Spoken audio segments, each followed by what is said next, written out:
Everyone has a dream, a passion in life. This is a story of a man who never lost sight of his dreams.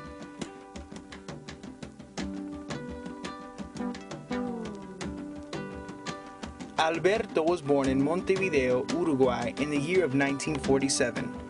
At the age of 15, he landed his first job as a salesman selling instruments and records for one of the biggest record companies at the time.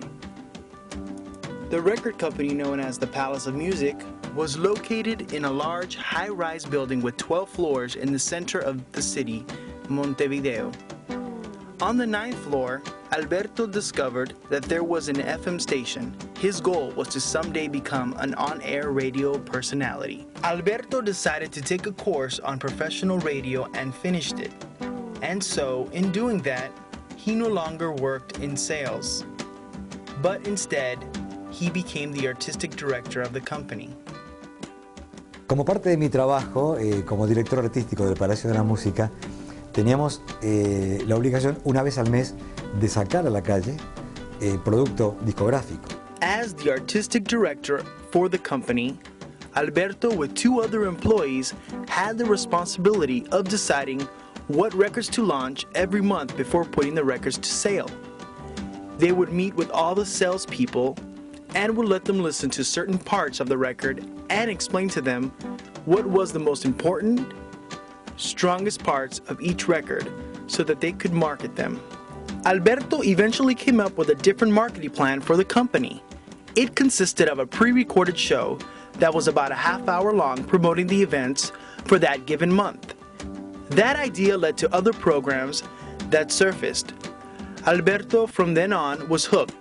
He was bitten with a radio bug.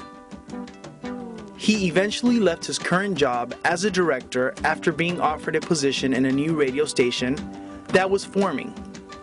It was called Radio Mundo. The radio station was only 6 months old and was #1 in the audience listening spectrum. Alberto was on top of his game. He reached his goal in the radio industry. Unfortunately, his country was not doing as well after having undergone a terrible military dictatorship.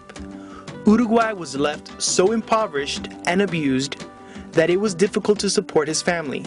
He could no longer accept these harsh economic conditions and the reality that he could not earn enough to support his family, even working 2 jobs. In December of 1984, Alberto and his wife made the difficult decision to leave the country along with their 2 young daughters and head to the United States. As soon as Alberto and his family arrived in Fort Lauderdale, Florida, Alberto started working immediately as a salesman for a coffee company selling espresso machines. Through all these changes, Alberto still missed his radio days. Alberto joined an Uruguayan club. He volunteered himself as a master of ceremonies. They would meet a couple of times a month. He eventually caught the attention of a sportscaster who worked for Telemundo. He was in development of a new radio station that would be the first of its kind in the Latin market. It would be called Radio Única. It was established in 1988.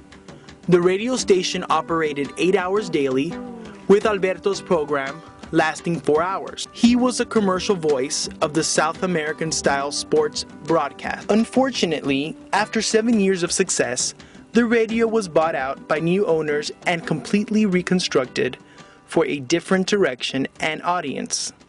Fortunately, what was gained by Radio Única was a huge fan base, which led to the creation of ESPN Deportes Radio. It was a sports radio dedicated to Spanish listeners. 2 of Alberto's colleagues of the Radio Única days were asked to construct and organize this new venture. The company has been up and running since October 2005 and has been gaining momentum. Beta es, como tal vez ustedes lo han escuchado ya previamente, un excelente profesional. Como persona es alguien notable, alguien en que uno confía, en que uno sabe que resuelve y aparte una persona que es muy responsable. I'm very proud of my father. He's had a lot of obstacles to overcome, and he's overcome them all beautifully. He's doing what he loves, and that's what I think most people want to do with their lives. So I'm very proud of him.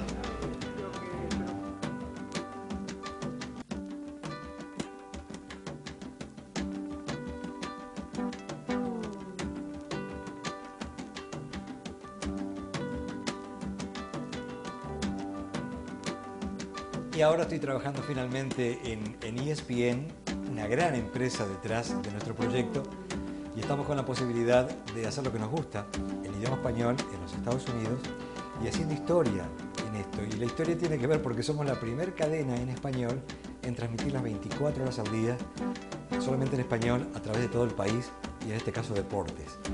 Entonces finalmente estamos haciendo lo que nos gusta, en el lugar que nos gusta, de la forma que nos gusta, con la gente que nos gusta. En definitiva, espero poder seguir así. Bueno, el día que me retire, estar trabajando en ESPN Deportes Radio, haciendo lo que me gusta. Everyone has a dream, a passion in life. The question is, will you follow yours?